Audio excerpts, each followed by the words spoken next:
Hello, in this video we're going to introduce the notion of a field, and we're going to introduce it a slightly different way perhaps than some other books. So field.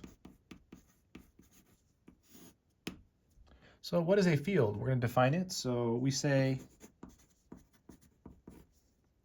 a ring R is a field.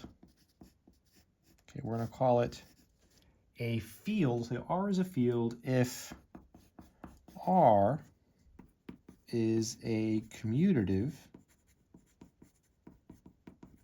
division ring.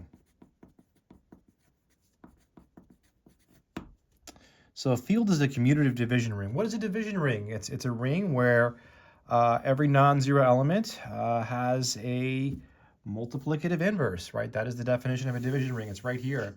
So let R be a ring with 1, and then we say R is a division ring if for any x in R, x not equal to 0, there exists a y in R, typically denoted by x inverse, such that x times y equals 1 and y times x equals 1.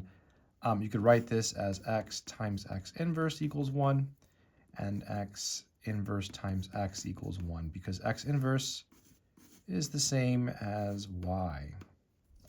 And if you add commutativity to this operation of multiplication, then you get what we call a field, because then you have a commutative ring that is a division ring where every non-zero element has a multiplicative inverse. I hope this has been helpful. Take care.